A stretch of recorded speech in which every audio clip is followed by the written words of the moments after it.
नमस्कार, global campus hub देख रहे हैं आप। मैं हूं आपके साथ प्रियांशु। चलिए नजर डालते हैं आज की टॉप हेडलाइंस पर। जम्मू कश्मीर के गांदरबल में आतंकवादी हमला, गोलीबारी में 7 मजदूरों की मौत। अमित शाह बोले दोषियों को बख्शा नहीं जाएगा।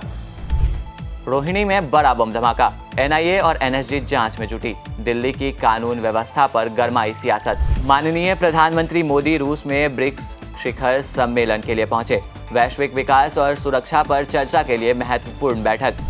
बम धमकियों का सिलसिला, 36 भारतीय उड़ानों को मिली धमकी। विस्तारा की दिल्ली लंदन उड़ान फ्रैंकफर्ट में हुई डाइवर्ट। बंगाल की खाड़ी में चक्रवात का खतरा, तटीय इलाकों में अलर्ट। मछुआरों को समुद्र में न जाने की सलाह। दिल्ली का प्रदूषण संकट गहराया, शकरपुर और इंडिया गेट में AQI 300 के पार। यमुना में जहरीला झाग, बढ़ता प्रदूषण पर्यावरण पर बड़ा खतरा। अब खबरें विस्तार से। जम्मू कश्मीर के गांदरबल में आतंकियों का हमला, 6 निर्माण मजदूर और डॉक्टर की दर्दनाक मौत। सेना का सर्च ऑपरेशन जारी। रविवार 20 अक्टूबर की रात को जम्मू कश्मीर के गांदरबल जिले में आतंकियों ने एक दर्दनाक हमले को अंजाम दिया, जिसमें 6 निर्माण कार्यकर्ता और 1 डॉक्टर की मौत हो गई। ये हमला एक निजी कंपनी के कर्मचारियों के कैंप पर किया गया, जो एक सुरंग का निर्माण कर रहे थे। आतंकियों ने रात के अंधेरे में कैंप पर हमला किया, जहां स्थानीय और बाहरी मजदूर काम कर रहे थे। गोलीबारी में कुल 7 लोगों की जान चली गई। मारे गए लोगों में डॉक्टर शहनवाज, गुरमीत सिंह, मोहम्मद हनीफ, फहीम नासिर, अनिल कुमार शुक्ला और शशि अब्रोल शामिल हैं। घटना के बाद आतंकवादी मौके से फरार हो गए, लेकिन एक INSAS राइफल छोड़ गए। इसके साथ ही 2 वाहनों को भी आग के हवाले कर दिया। सेना और पुलिस ने इलाके को घेर लिया है और सर्च ऑपरेशन जारी है। पुलिस ने मीडिया को घटनास्थल से दूर रखा है और मानीगाम से आगे जाने की इजाज़त नहीं दी गई है। सुरक्षा बल लगातार इलाके में तलाशी अभियान चला रहे हैं। हमले पर विरोध करते हुए केंद्रीय गृह मंत्री अमित शाह ने कहा कि जम्मू कश्मीर के गगनगीर में नागरिकों पर हुआ यह कायरतापूर्ण आतंकी हमला कायरतापूर्ण घृणित कृत्य है। इस जघन्य कृत्य में शामिल लोगों को बख्शा नहीं जाएगा। राजधानी दिल्ली के रोहिणी इलाके में रविवार सुबह लगभग 7:30 बजे हुआ एक बड़ा बम धमाका, जिसने पूरे इलाके में सनसनी फैला दी। ये धमाका प्रशांत बिहार में CRPF स्कूल के पास हुआ, लेकिन सौभाग्य से रविवार के होने के कारण स्कूल बंद था, जिससे कोई जनहानि नहीं हुई। लेकिन इस घटना के बाद दिल्ली की सुरक्षा को लेकर कई सवाल खड़े हो रहे हैं। धमाके की आवाज़ 3-4 किलोमीटर तक सुनी गई और 20 मिनट तक धुएं का गुब्बार हवा में छाया रहा। इस धमाके की जांच में राष्ट्रीय जांच एजेंसी और राष्ट्रीय सुरक्षा गार्ड शामिल हुए। उनके अनुसार घटनास्थल पर कोई मेटल, कंटेनर, बॉल बेयरिंग या अन्य इलेक्ट्रॉनिक इंस्ट्रूमेंट जैसी चीज़ें न मिलने के कारण पुलिस जांच में रुकावट देखी जा सकती है। दिल्ली पुलिस सोशल मीडिया पर शेयर हुए एक CCTV फुटेज की जांच कर रही है। इस 17 सेकंड के वीडियो में बम धमाके की तीव्रता का अंदाज़ा लगाया जा सकता है। फॉरेंसिक विशेषज्ञों ने घटनास्थल से संदिग्ध सफ़ेद पाउडर बरामद किया है। दिल्ली पुलिस के वरिष्ठ अधिकारियों के अनुसार किसी तरह के देसी बम के द्वारा यह धमाका किया गया है। दिल्ली के मुख्यमंत्री आतिशी ने कानून व्यवस्था को लेकर केंद्र सरकार पर निशाना साधा है। सोशल मीडिया प्लेटफॉर्म X पर पोस्ट में आतिशी ने कहा कि इस धमाके ने दिल्ली की ढहती कानून व्यवस्था को उजागर कर दिया है। उन्होंने ये भी कहा कि दिल्ली की स्थिति अब अंडरवर्ल्ड के दौर के मुंबई जैसी हो गई है। मुख्यमंत्री के इस बयान ने राजनीतिक माहौल को गरमा दिया। आतिशी के बयान पर पलटवार करते हुए भाजपा नेता शाजिया इल्मी ने उन्हें कठपुतली मुख्यमंत्री से संबोधित करते हुए कहा कि उन्हें किसी भी मुद्दे पर बोलने को कहो तो बात हमेशा केंद्र पर आकर रुकती है। गंभीर मुद्दों पर राजनीति करना बचकाना और गैर जिम्मेदाराना है। झारखंड में होने वाले आगामी विधानसभा चुनाव को लेकर शनिवार की दोपहर को इंडिया ब्लॉक और हेमंत सोरेन के बीच रांची में एक बैठक हुई। इस दौरान उन्होंने भाजपा को चुनाव की इस रणनीति में हराने के लिए आपसी सहमति से सीट शेयरिंग का एक फॉर्मूला तैयार किया। उन्होंने राज्य की 81 में से 70 सीटों पर मिलकर चुनाव लड़ने का फैसला किया है। इस दौरान झारखंड मुक्ति मोर्चा और कांग्रेस के उम्मीदवारों को कितनी सीटें मिलेंगी, इस पर अभी तक कोई खुलासा नहीं हुआ है। हेमंत सोरेन ने कांग्रेस के झारखंड प्रभारी गुलाम अहमद मीर की उपस्थिति से सीट शेयरिंग का ऐलान किया। इस बैठक के दौरान आरजेडी और वाम दल के प्रतिनिधि उपस्थित नहीं थे।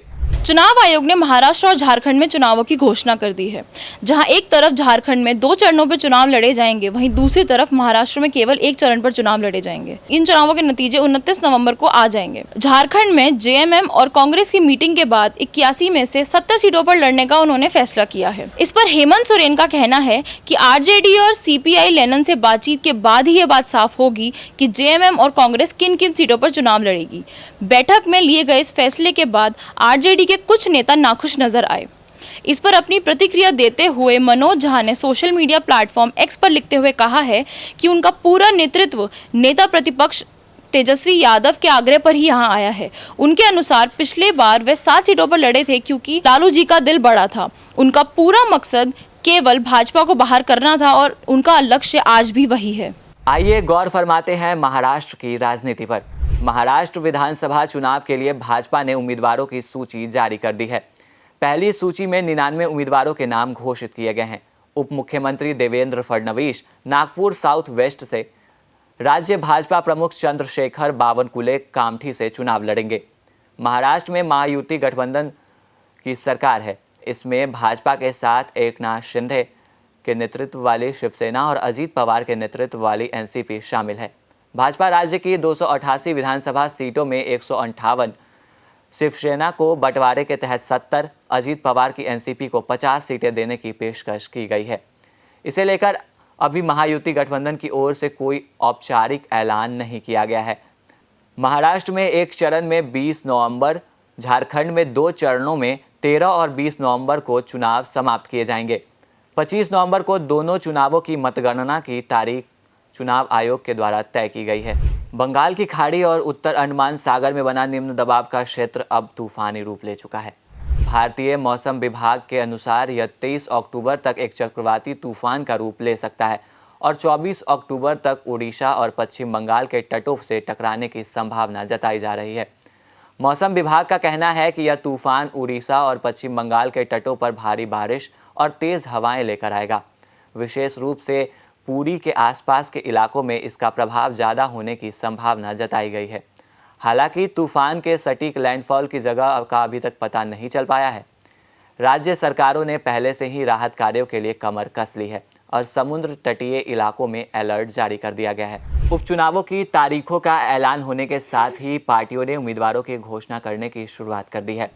इसी क्रम में केरल के वायनाड से कांग्रेस ने प्रियंका गांधी वाड्रा को चुनाव लड़ाने का फैसला किया है। केरल के वायनाड सीट पर 13 नवंबर को चुनाव होने वाले हैं और इसके परिणामों की घोषणा 23 नवंबर को कर दी जाएगी। केरल की वायनाड सीट पर प्रियंका गांधी को चुनौती देने के लिए भाजपा ने नव्या हरिदास के नाम की घोषणा की है। 39 साल की नव्या हरिदास ने कालीकट यूनिवर्सिटी से मैकेनिकल इंजीनियरिंग में बीटेक किया है। नव्या कोझिकोड से 2 बार की निगम पार्षद भी रह चुकी हैं। साथ ही साथ नव्या हरिदास बीजेपी महिला मोर्चा की राज्य महासचिव भी हैं। भाजपा की तरफ से नव्या हरिदास ने साल 2021 के केरल विधानसभा चुनाव कोझिकोड दक्षिण निर्वाचन क्षेत्र से लड़ा था, लेकिन कांग्रेस के उम्मीदवार अहमद देवरकोविल से उनको हार का सामना करना पड़ा था। इसी बीच भारतीय कम्युनिस्ट पार्टी ने वायनाड उपचुनाव के लिए लेफ्ट डेमोक्रेटिक फ्रंट के उम्मीदवार के रूप में वरिष्ठ नेता सत्यन मोकेरी को नामित किया है। दरअसल 2024 लोकसभा चुनावों में कांग्रेस नेता राहुल गांधी ने 2 लोकसभा सीटों रायबरेली और वायनाड से चुनाव लड़ा था। राहुल गांधी ने दोनों लोकसभा सीटों पर जीत दर्ज भी की थी। इसके बाद राहुल गांधी ने वायनाड लोकसभा सीट छोड़ने का फैसला किया, जिसकी वजह से ये सीट खाली हो गई और यहाँ चुनाव आयोग ने उपचुनाव का ऐलान कर दिया। और उसी वक्त कांग्रेस अध्यक्ष मल्लिकार्जुन खड़गे ने उपचुनाव लड़ने के लिए प्रियंका गांधी के नाम पर मोहर लगाई। रविवार 20 अक्टूबर को सिंगापुर से पुणे आ रहे विमान को बम से उड़ाने की धमकी मिली। बम की धमकी मिलने के बाद पुणे एयरपोर्ट पर इमरजेंसी लैंडिंग कराई गई। वहीं आकाशा एयर की लखनऊ से मुंबई जाने वाली फ्लाइट में भी धमकी मिली। इस विमान में भी इमरजेंसी लैंडिंग करानी पड़ी। शनिवार तक 36 से ज़्यादा विमानों को बम से उड़ा देने की धमकियां मिल चुकी हैं। रविवार को दिल्ली से जर्मनी के फ्रैंकफर्ट जाने वाले विमान को भी इसका खामियाजा भुगतना पड़ा और वापस दिल्ली में आना पड़ा। बम की धमकियों के कारण अफगानिस्तान ने विस्तारा के विमानों को हवाई क्षेत्र का उपयोग करने की अनुमति नहीं दी। बता दें कि फ्रैंकफर्ट के लिए भारत से उड़ान भरते समय विमानों को पाकिस्तान, अफगानिस्तान और कुछ अन्य देशों के हवाई क्षेत्रों से होकर गुजरना पड़ता है। इसके कारण सिर्फ एक सप्ताह में 114 उड़ानें प्रभावित हुई हैं। इनमें IndiGo, Vistara, Akasa Air, Air India Express और डेल्टा की उड़ानें शामिल हैं। इन सभी कंपनियों की 6 उड़ानों को धमकी दी गई। इसके बाद उड़ानों की सुरक्षित लैंडिंग करवाई गई और उन्हें अलग में ले जाकर जांच की गई तो कोई विस्फोटक पदार्थ नहीं मिला। विमानों की आपात लैंडिंग करानी पड़ रही है या फिर उनका मार्ग बदलना पड़ रहा है। इससे हवाई अड्डों पर तैनात कर्मचारियों में भी अफरा तफरी मच जाती है। विमानों को बम से उड़ाने की धमकी मिलने का सिलसिला पिछले सोमवार से शुरू हुआ था। नागरिक उड्डयन मंत्रालय बम की झूठी धमकी देने की घटनाओं को रोकने के लिए एक सख्त नियम लागू करने की योजना बना रहा है, जिसमें ऐसा करने वालों को नो फ्लाइंग लिस्ट में डालना भी शामिल है। माननीय प्रधानमंत्री नरेंद्र मोदी अपने तीसरे कार्यकाल के लिए अपने संसदीय क्षेत्र वाराणसी पहुंचे। अपने संबोधन के दौरान उन्होंने देश को 6700 करोड़ का उपहार दिया, जिसमें उन्होंने स्पोर्ट्स स्टेडियम, आई हॉस्पिटल समेत कई क्षेत्रों के विकास की बात कही। उन्होंने कहा कि जो भी करते हैं डंके की चोट पर करते हैं। अपने संबोधन से उन्होंने राम मंदिर का उदाहरण देकर देश के हर विकास को डंके की चोट पर कर दिखाने की बात कही। माननीय प्रधानमंत्री नरेंद्र मोदी अपने तीसरे कार्यकाल में अपने संसदीय क्षेत्र वाराणसी पहुंचे। एक आई हॉस्पिटल के उद्घाटन के समारोह में उन्होंने देश को 6700 करोड़ रुपए देने की बात कही है। इस 6700 करोड़ में अलग अलग परियोजनाएं भी शामिल हैं। माननीय प्रधानमंत्री नरेंद्र मोदी का ये कहना है कि ये परियोजनाएं हमारे देश के नवयुवकों को रोजगार भी उपलब्ध करवाएगी। आगे माननीय प्रधानमंत्री नरेंद्र मोदी ने ये भी कहा कि वो जो भी करते हैं डंके की चोट पर करके दिखाते हैं। उदाहरण के तौर पर उन्होंने राम मंदिर अयोध्या का जिक्र भी किया। आगे उन्होंने विपक्ष पर निशाना साधते हुए ये भी कहा कि इस बार हरियाणा में हमारी लगातार तीसरी बार जीत है, पर यह परिवारवादी देश के नवयुवकों का नुकसान कर रहे हैं। उत्तर प्रदेश के बहराइच जिले में होने वाली हिंसा के मामलों में 30 से अधिक गिरफ्तारियां की जा चुकी है। इस घटना के बारे में बताएं तो बहराइच जिले के महासी तहसील में दो समुदायों के बीच कहासुनी के बाद झड़प हो गई, जिसने देखते ही देखते उग्र रूप धारण कर लिया। 13 और 14 अक्टूबर को दुर्गा प्रतिमा विसर्जन के दौरान हिंसा ने एक व्यक्ति राम गोपाल मिश्रा की मौत हो गई। स्थानीय पुलिस ने स्थिति को नियंत्रण में लेने के लिए भारी पुलिस बल तैनात कर दिया है। प्रशासन ने इलाके में धारा 144 लागू कर दी है और लोगों से शांति बनाए रखने की अपील की है। दोनों पक्षों के बीच एक मामूली विवाद ने हिंसक रूप ले लिया। स्थिति को काबू में करने के लिए पुलिस ने आंसू गैस का इस्तेमाल किया और भीड़ को तितर-बितर किया। इलाके में अब भी भारी तनाव बना हुआ है। हिंसा में अब तक काफ़ी लोग घायल हो चुके हैं, जिन्हें पास के अस्पताल में भर्ती कराया गया है। हिंसा के दौरान मकानों, दुकानों और वाहनों को भी भारी नुकसान पहुंचा है। प्रशासन ने इलाके में कर्फ्यू लगाने पर विचार किया है ताकि स्थिति को खराब होने से बचाया जा सके। वहीं 13 और 14 अक्टूबर को दुर्गा प्रतिमा विसर्जन के दौरान हुई हिंसा के मुख्य आरोपी अब्दुल हामिद और 23 अन्य लोगों के खिलाफ प्रशासन ने बुलडोजर कार्रवाई की शुरुआत कर दी है। इन पर सरकारी जमीन पर अवैध निर्माण का आरोप है। लोक निर्माण विभाग ने उनके घरों को अवैध घोषित करते हुए नोटिस जारी किया और 3 दिनों में वैध दस्तावेज प्रस्तुत करने का समय दिया है। यदि ऐसा नहीं किया गया तो बुलडोजर से इन घरों को ध्वस्त कर दिया जाएगा। इस कार्रवाई के तहत प्रशासन कानून व्यवस्था बनाए रखने की कोशिश कर रहा है। माननीय प्रधानमंत्री नरेंद्र मोदी जी 22 और 23 अक्टूबर 2024 को रूस के कजान में होने वाले 16वें ब्रिक्स शिखर सम्मेलन में हिस्सा लेंगे। इस साल का शिखर सम्मेलन खास है क्योंकि ब्रिक्स का विस्तार कर इसमें मिस्र, ईरान, इथोपिया और यूएई को भी शामिल किया गया है। शिखर सम्मेलन का विषय न्याय संगत वैश्विक विकास और सुरक्षा के लिए बहुपक्षवाद को मजबूत करना है। इस दौरान प्रधानमंत्री मोदी जी ब्रिक्स देशों के नेताओं और अन्य आमंत्रित राष्ट्रों के प्रमुखों के साथ द्विपक्षीय बैठकें भी करेंगे। शिखर सम्मेलन का मकसद वैश्विक मुद्दों पर चर्चा करना, ब्रिक्स पहलों की प्रगति का आकलन करना और भविष्य के सहयोग के क्षेत्रों की पहचान करना है। रूसी राष्ट्रपति व्लादिमीर पुतिन इस मंच का इस्तेमाल वैश्विक व्यापार में अमेरिकी डॉलर के प्रभुत्व को चुनौती देने और वैकल्पिक भुगतान प्रणाली को बढ़ावा देने के लिए कर रहे हैं। यह प्रधानमंत्री मोदी जी की इस साल की रूस की दूसरी यात्रा है। इससे पहले वो जुलाई में भारत रूस वार्षिक शिखर सम्मेलन में शामिल हुए थे। इस बार ब्रिक्स सम्मेलन में 24 देशों के नेता और 32 देशों के प्रतिनिधि शामिल होने की उम्मीद है, जिससे यह एक महत्वपूर्ण अंतर्राष्ट्रीय आयोजन बन गया है। रिलायंस इंडस्ट्रीज के चेयरमैन मुकेश अंबानी ने 20 अक्टूबर बुधवार को उत्तराखंड के बद्रीनाथ और केदारनाथ धाम का दौरा किया। उनका स्वागत बद्रीनाथ केदारनाथ मंदिर समिति के अध्यक्ष अजेंद्र अजय ने किया। रिपोर्ट के अनुसार उद्योगपति मुकेश अंबानी ने बद्रीनाथ और केदारनाथ मंदिरों को 5 करोड़ का दान दिया है। मुकेश अंबानी और उनका परिवार अक्सर बद्रीनाथ धाम और केदारनाथ धाम जाकर पूजा करते हैं। पिछले साल भी उन्होंने अनंत अंबानी और राधिका मर्चेंट के साथ इन पवित्र स्थलों पर यात्रा की थी। 2022 में अंबानी और उनका परिवार बद्रीनाथ धाम और केदारनाथ धाम गए थे। उन्होंने मंदिर की कार्यान्वयन समिति बद्री केदार मंदिर समिति को 5 करोड़ का दान दिया है। संदर्भ में अनंत अंबानी ने मुंबई के लाल बागचा राजा के मूर्ति कला को गणेश चतुर्थी के मौके पर 20 किलो का सोने का मुकुट दान दिया, जिसकी कीमत लगभग 15 करोड़ रुपए है। वर्षों में मुकेश अंबानी ने भारत के कई मंदिरों में दान दिया है। 2023 में मुकेश अंबानी ने केरल के गुरुवायूर मंदिर का दौरा किया और वहां के अन्नदानम फंड में 1.5 करोड़ का दान किया। इससे पहले उन्होंने आंध्र प्रदेश के तिरुपति मंदिर में भी 1.5 करोड़ रुपए दान दिए थे। दिल्ली के शकरपुर और आसपास के क्षेत्रों में AQI का स्तर 346 दर्ज किया गया, जिसे बहुत खराब की श्रेणी में रखा गया है। केंद्रीय प्रदूषण नियंत्रण बोर्ड के अनुसार इंडिया गेट के आसपास के क्षेत्रों में भी AQI 307 रहा, जो बहुत खराब श्रेणी में आता है। सफदरजंग में भी AQI का स्तर 307 रहा। इसी के साथ यमुना नदी में भी प्रदूषण का स्तर लगातार बढ़ता दिखाई दे रहा है, जहां पानी में जहरीला झाग तैरता नजर आया। इन्वायरमेंटलिस्ट विमलेंदु के झा के अनुसार यह घटना दिल्ली में पर्यावरण प्रशासन की एक बड़ी विफलता को दर्शाता है। विशेषज्ञों का कहना है कि प्रदूषण के बढ़ने में मुख्य कारक शांत हवाएं, कम तापमान और कम मिक्सिंग लेयर हाइट शामिल हैं। कुछ अध्ययनों के अनुसार पानी में ऑर्गेनिक कणों की उपस्थिति वाष्पशील यौगिकों के वायुमंडल में जाने की प्रक्रिया को बढ़ावा देता है, जिससे SOA का निर्माण होता है। यह प्रक्रिया शहरी क्षेत्रों में, विशेष रूप से यमुना जैसी भारी प्रदूषित जगहों में अधिक प्रभावी साबित होती है। अगली खबर के लिए रुख करते हैं मालदीव की ओर।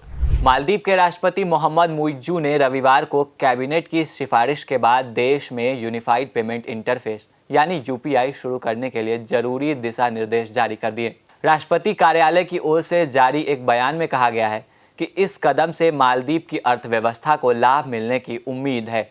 दरअसल मालदीव अमेरिकी डॉलर की कमी के कारण एक गंभीर वित्तीय संकट का सामना कर रहा है। इस संकट के चलते मालदीव ने एक नया विदेशी मुद्रा एक्सचेंज लागू किया है। इसके तहत विदेशी मुद्रा में लेन देन के प्रकार को सीमित किया गया है और पर्यटन प्रतिष्ठानों और बैंकों पर अनिवार्य विदेशी मुद्रा एक्सचेंज नियंत्रण लगाया गया है। आपको बता दें कि मालदीव के राष्ट्रपति चुनाव के दौरान राष्ट्रपति मोहम्मद मुइज्जू ने इंडिया आउट अभियान के दम पर सत्ता हासिल की थी, जिसने पिछले साल भारतीय पर्यटकों को द्वीपीय राष्ट्र का दौरा करने से हतोत्साहित किया था। पर्यटन राजस्व के नुकसान का मालदीव की अर्थव्यवस्था पर महत्वपूर्ण प्रभाव पड़ा है। हालांकि इस बीच मालदीव के राष्ट्रपति मोहम्मद मुइज्जू ने नई दिल्ली में आकर प्रधानमंत्री से मुलाकात करके डैमेज कंट्रोल करने की और भारत से रिश्ते सुधारने की पहल शुरू कर दी है। मालदीव पिछले महीने अपने इस्लामिक बॉन्ड भुगतानों पर संभावित चूक का सामना कर रहा था, लेकिन भारत से $50 मिलियन के ब्याज मुक्त ऋण के कारण इससे बचने में सक्षम रहा। डॉलर की कमी को दूर करने के लिए MMA ने अगस्त में पहले ही सख्त डॉलर सीमा लागू कर दी थी। स्थिति अनिश्चित बनी हुई है और मालदीव सरकार संकट के आर्थिक प्रभावों को कम करने के लिए काम कर रही है।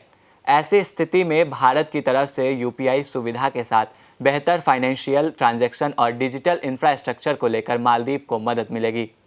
बेंगलुरु टेस्ट में न्यूजीलैंड ने भारत को 8 विकेट से हराकर 3 टेस्ट मैचों की सीरीज में 1-0 से बढ़त हासिल कर ली है। भारत ने न्यूजीलैंड को 107 रनों का लक्ष्य दिया था, जिसे कीवी टीम ने 2 विकेट खोकर हासिल कर लिया। इस मैच में न्यूजीलैंड के रचिन रविंद्र का शानदार प्रदर्शन देखने को मिला। उन्होंने पहली पारी में 134 रन बनाए।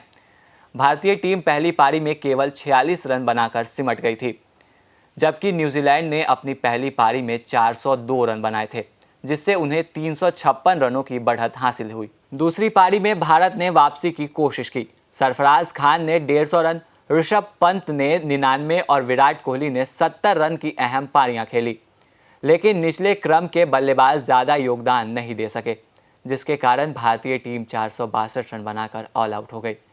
एक समय भारत का स्कोर 408 रन पर 4 विकेट था, लेकिन बाकी बल्लेबाज जल्दी आउट हो गए। 36 साल बाद न्यूजीलैंड ने भारत में टेस्ट मैच में जीत हासिल की है।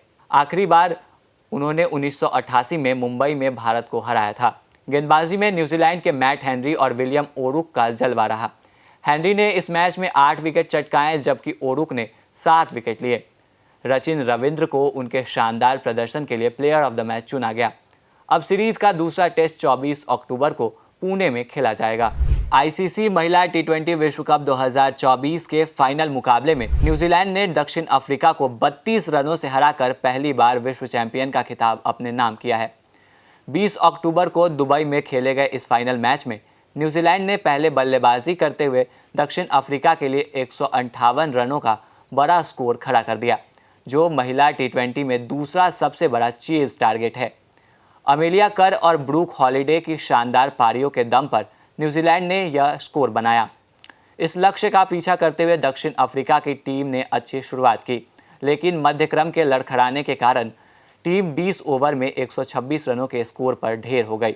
साल 2009 और 10 में लगातार जीतने के बाद न्यूजीलैंड ने 1.5 दशक के बाद यह ट्रॉफी अपने हाथों में उठाई है। सेमीफाइनल में ऑस्ट्रेलिया को हराने वाली दक्षिण अफ्रीका न्यूजीलैंड के सामने टिक नहीं पाई। न्यूजीलैंड की तरफ से अमेलिया कर ने शानदार प्रदर्शन किया। उन्होंने 38 गेंदों पर 43 रन बनाए और साथ ही 3 विकेट अपने नाम किए। कर को इस मैच के साथ साथ पूरे टूर्नामेंट की सर्वश्रेष्ठ खिलाड़ी के रूप में चुना गया है। उन्होंने टूर्नामेंट में 15 विकेट अपने नाम किए। न्यूजीलैंड की इस जीत के साथ महिला क्रिकेट इतिहास में एक नया अध्याय जुड़ गया है, क्योंकि यह उनकी पहली टी20 विश्व कप जीत है। टीम इंडिया के पूर्व स्टार ओपनर वीरेंद्र सहवाग ने रविवार 20 अक्टूबर को अपना 46वां जन्मदिन मनाया। इस दिन पर कई पूर्व क्रिकेटरों और भारतीय क्रिकेट कंट्रोल बोर्ड ने उन्हें शुभकामनाएं दी। महान सचिन तेंदुलकर ने भी सहवाग को अपने अनोखे अंदाज में जन्मदिन की बधाई दी। भारतीय क्रिकेट समुदाय ने सोशल मीडिया पर दिग्गज भारतीय बल्लेबाज का जन्मदिन मनाया। सचिन ने कहा कि सहवाग की 46 साल की उम्र 4 और 6 का सही मिश्रण है, जो उनकी बल्लेबाजी को दर्शाता है। Happy 46th Veeru. 46 का मतलब है फोर्स और 6 का सही मिश्रण, जैसे तुम्हारी बल्लेबाजी। तुम्हारा साल भी तुम्हारे शॉट्स की तरह धमाकेदार हो। सचिन ये बोलते हुए वीरेंद्र सहवाग की बल्लेबाजी को दर्शा रहे हैं, जो कि बिना दौड़ने वाली बल्लेबाजी से तुलनात्मक है। वीरेंद्र सहवाग ने 374 अंतर्राष्ट्रीय पारियों में 17,253 अंतर्राष्ट्रीय रन बनाए हैं और टेस्ट क्रिकेट में 2 डबल सेंचुरी भी बनाई है। वीरेंद्र सहवाग ने 2015 में क्रिकेट को अलविदा कहा था। आज के इस बुलेटिन में फिलहाल इतना ही। आगे तमाम खबरों के लिए जुड़े रहें हमारे साथ और देखते रहें ग्लोबल कैंपस हब।